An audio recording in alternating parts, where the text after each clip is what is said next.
Good morning again, everybody. Welcome to Lynn on the Line. It's our place for straight talk about life, faith, and business. And you're going to get some pretty serious straight talk about business today.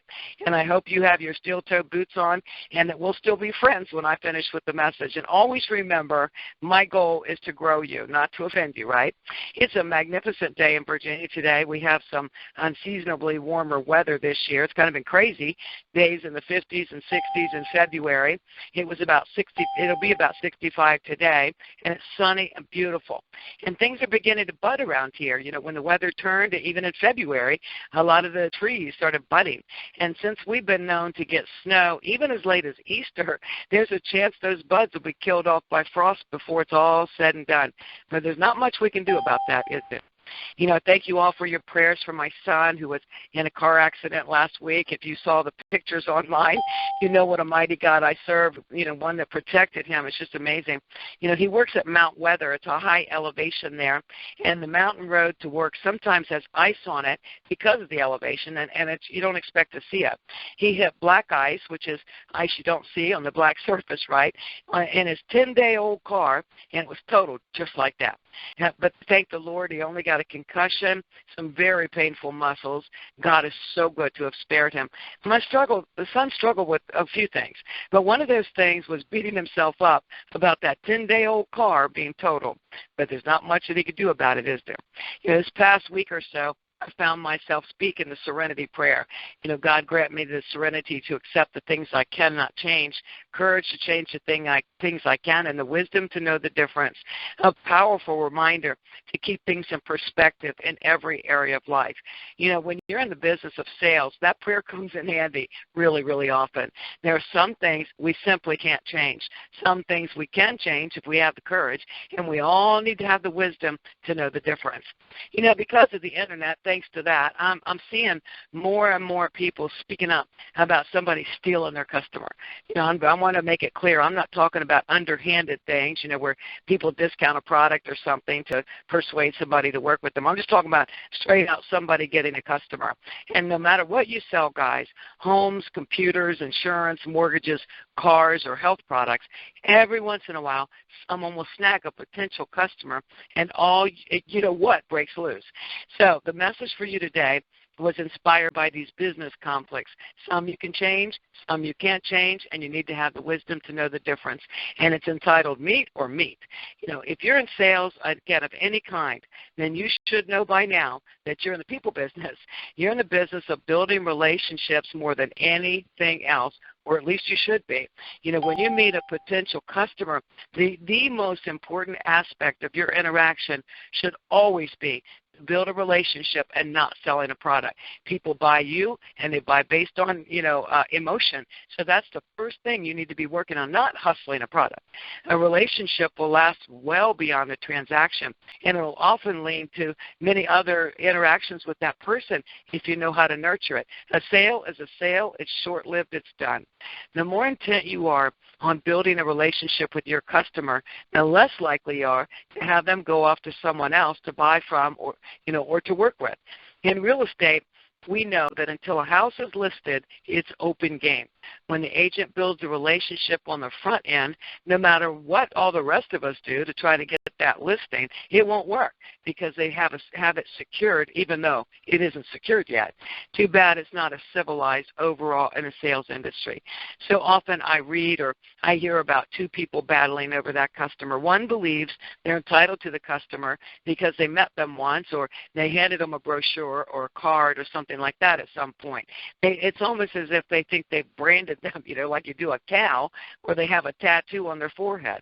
Many times the other sales associate has no earthly idea the customer was dealing with someone else at the time. They don't even know it. The customer never mentioned it, and they didn't have that brand or that tattoo on them, right?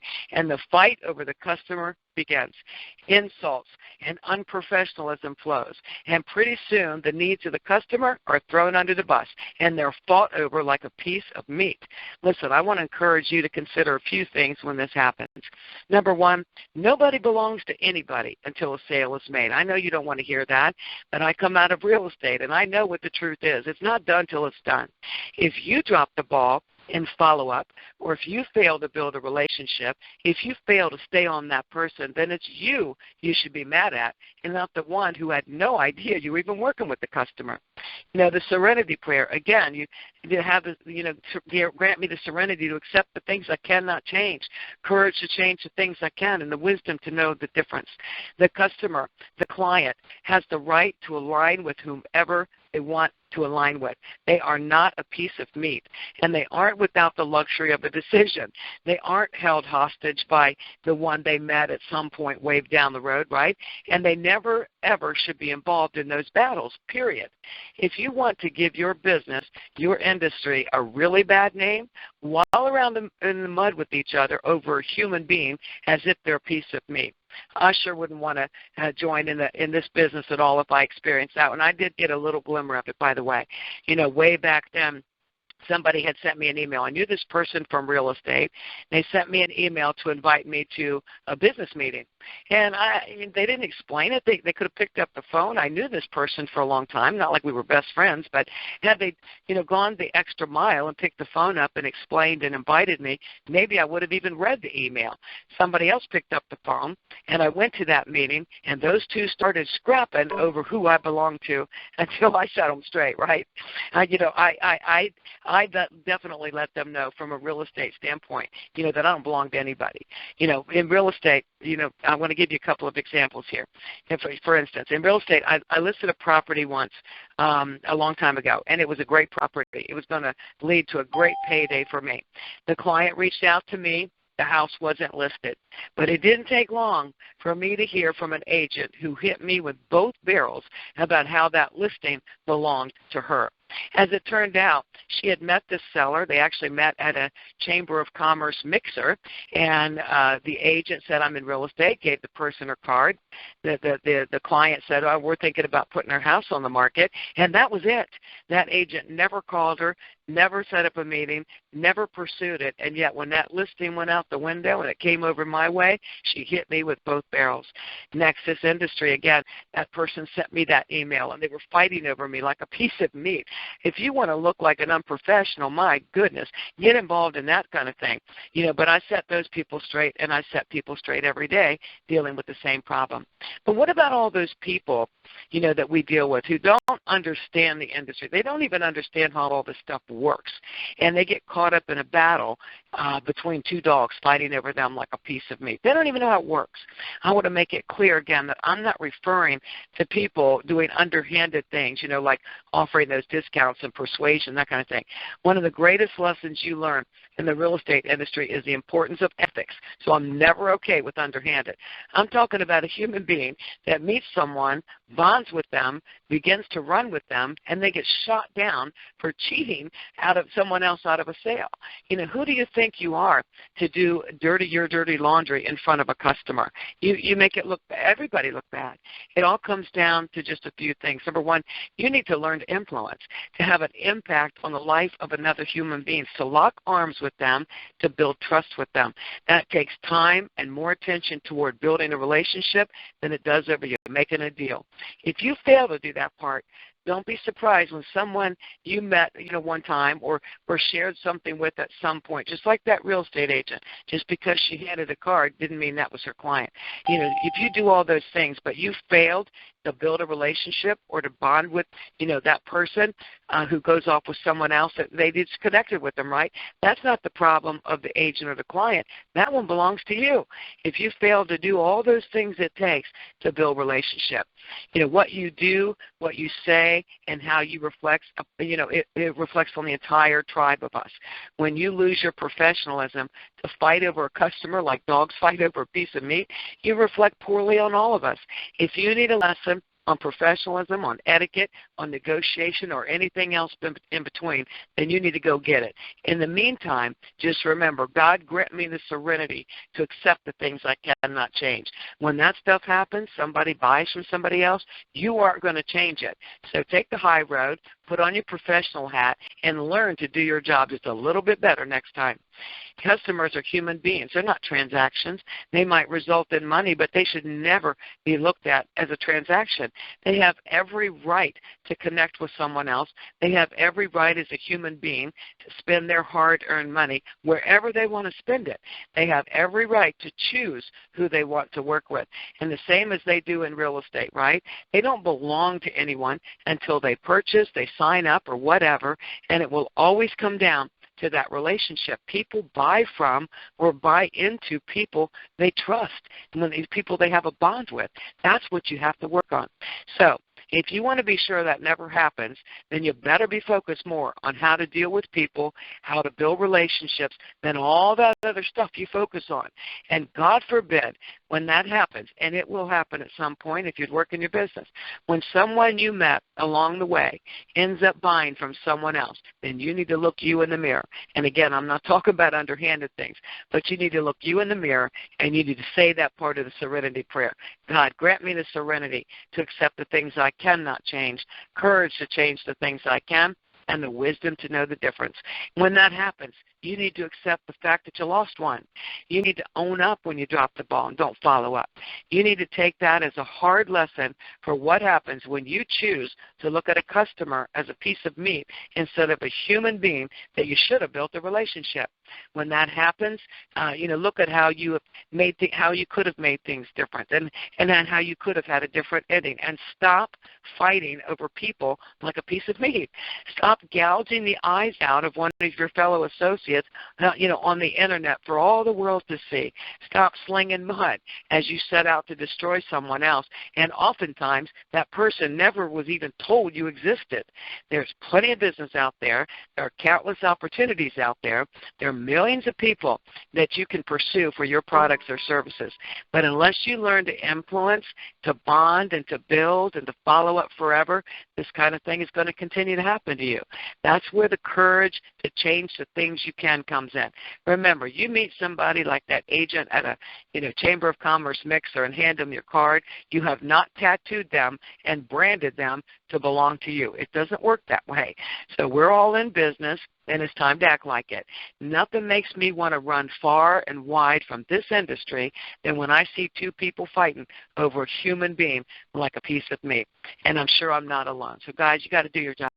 You got to follow up like there's no tomorrow. You hear the fortunes in the follow-up, but when you see a ball dropped, it's a lot of times going to be because you failed to follow up.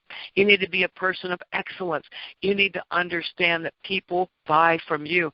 So put that relationship, that bond, that locking arms, and the first at the top of your list of priorities. Put your heart and soul into your customer and learn how to influence and keep those relationships going. And if you're doing all that, and you really accept that you're doing all that, and one of your potential customers decides to work with someone else, have the guts to say the serenity prayer, to accept the things you cannot change, and move on like the professional you're supposed to be. And that's it for me, folks. So I'm going to go into the Q&A. Bear with me 1 second. You can push *6 and get onto the line if you want to share anything. I'm glad to discuss this with you, so hold on 1 second. Okay, guys, we're in Q&A. I know I stepped on toes, and I probably said some things that you didn't want to hear. But after 2 decades in real estate and running into this kind of thing all the time, I see the way it's supposed to be handled, and I know how you're supposed to own up. So forgive me if I stepped on your toes, but I did it to grow you, okay? And I do see we have someone in the queue. Okay, Earl Stevens, 1 moment, please. Okay, Earl, you should be on. Are you with me? Earl Stevens, you're up. You might be muted out. I had to unmute myself. I apologize. I'm talking. That's okay. Like I'm on. No problem. I understand. I've had that happen to me in real estate, and I've had that happen to me several times in the analogic business. And being in the position I'm in, all you do is I had to do, even though the people intently stepped on my toes and took away somebody or client from me, a grin and bear it. That's all you can do, and move on, because God has a plan. Maybe that person wasn't supposed to be with me and didn't want to be with me, whoever knows, but I've had that happen to me several times, to Cherie and I. And there's nothing you really can do about it except, and it's a matter of, making a few $100 or making all the points in this business. It's a big difference. So you just have to move on and let it happen. It's like fighting over politics or religion. You're not going to change it. It's not going to change. No, you're not. That is such a piece of wisdom there, Earl. You can't change it, and it hurts. I've had it happen. It hurts. It hurts. Absolutely.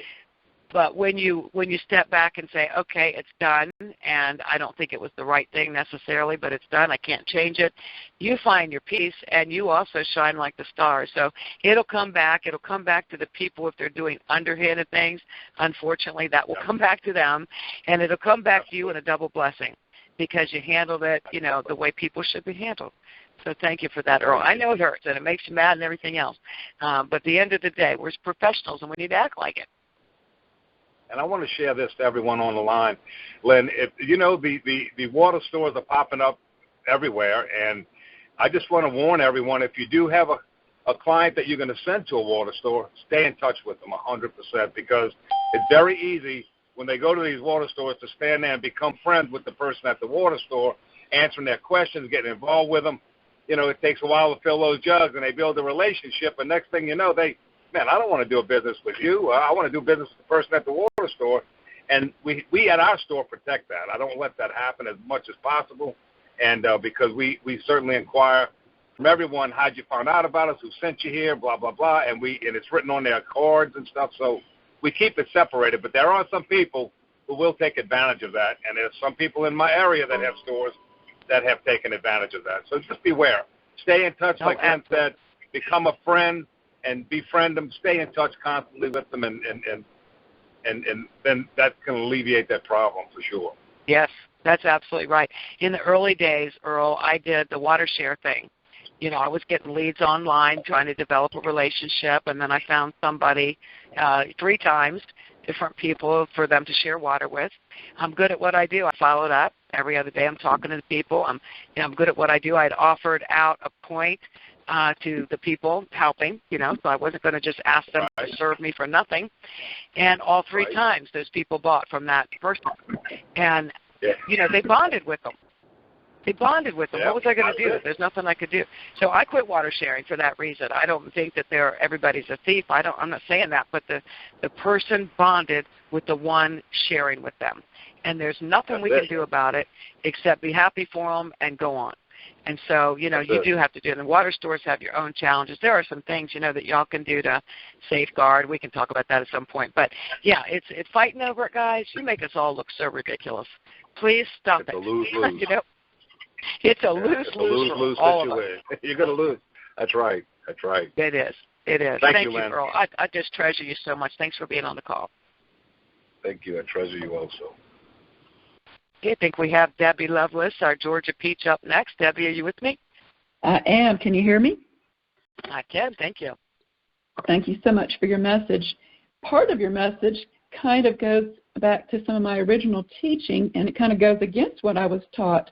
If I ran into somebody and discovered that they were had talked about my product company with another person in their past, I was taught that you always kind of let it go and ask them, well, what's your relationship with that person? And basically to let that sale go back to that original person. But now hearing you speak on this side is that the sale isn't a sale until, if we haven't done our job to follow up and stay consistent with that person and build that relationship, the sale isn't a sale until the sale's made. So that's kind of goes a little bit against the original ethics that I was taught and how to deal with someone that you meet who's already been a customer, or not a customer, but a potential customer of another person, to encourage them to go back to that first person, because I always thought that was the ethics of the business.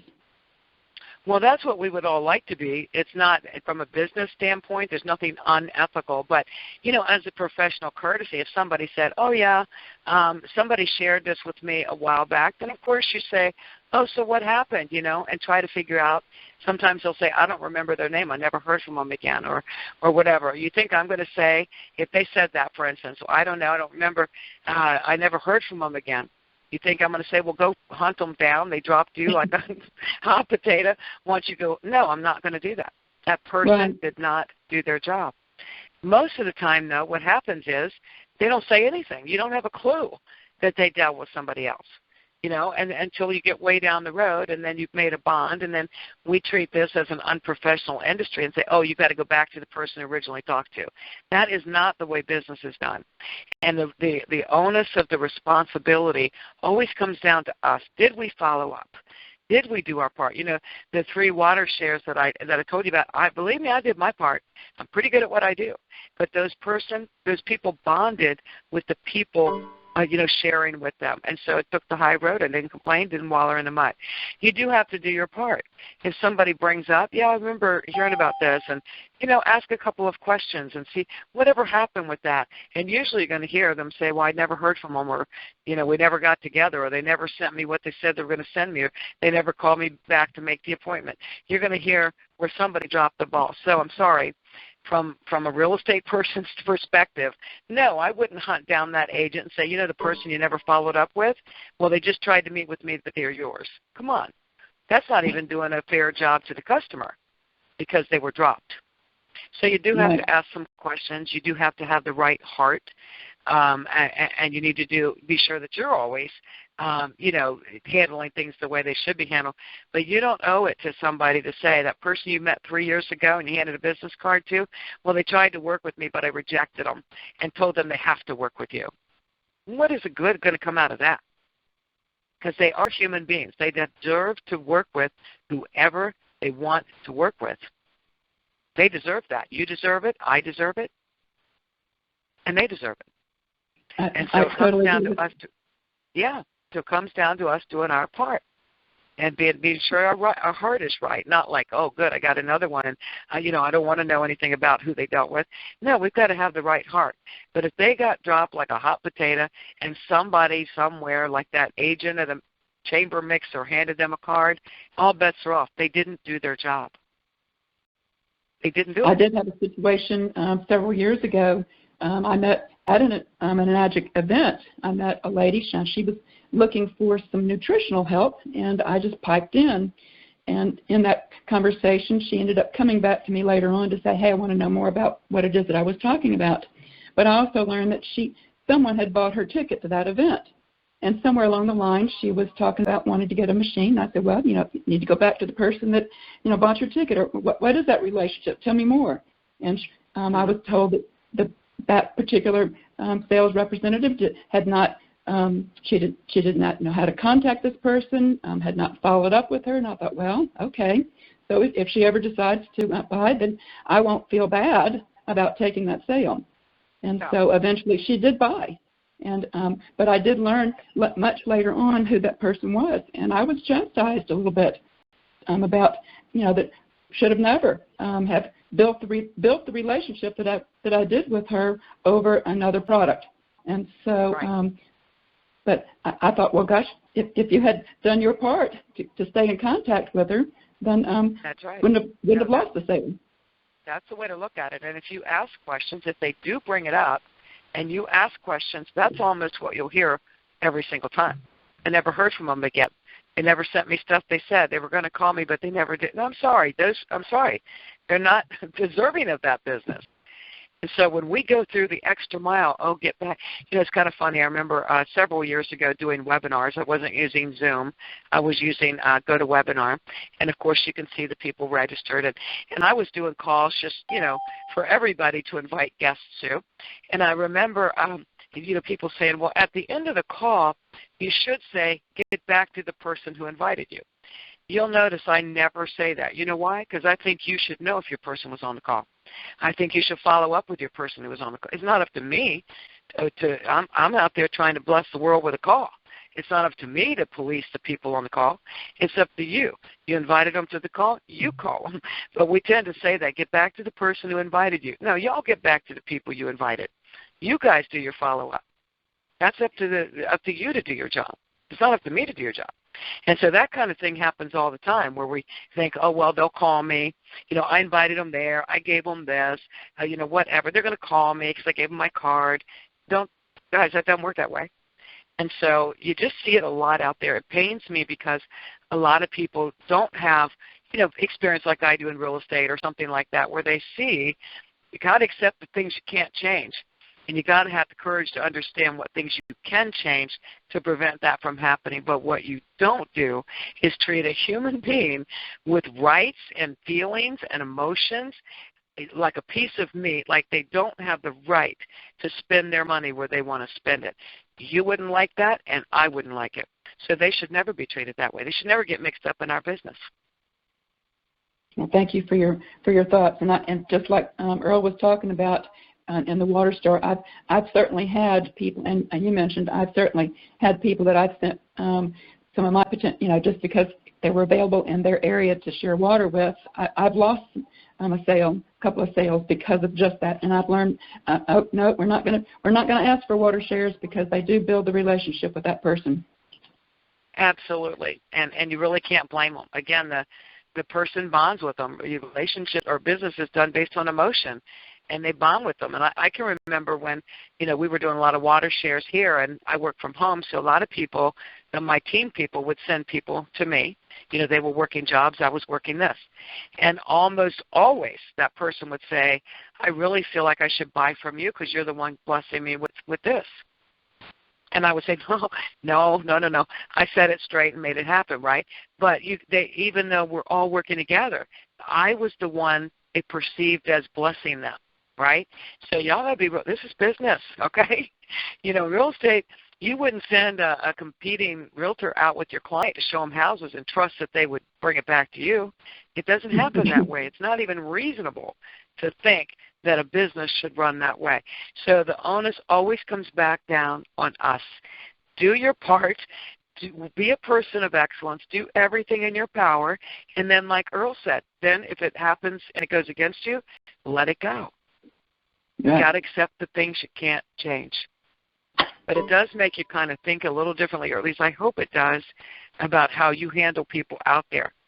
Just knowing somebody from here or knowing somebody from there, or it doesn't mean that you have them branded or tattooed and they belong to you forever. They're human beings. They have a right to do whatever they want to do.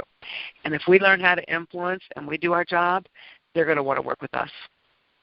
That's the bottom line. Thank you for your thoughts. Appreciate it so much. You're welcome, you guys. And that looks like it's it. Thank you, Debbie, for your comments and questions here. And it looks like that's it. So God bless you all. I hope you all still love me after this hard lesson. But I'm only doing it to bless you. So I'll see you guys next time. Bye-bye.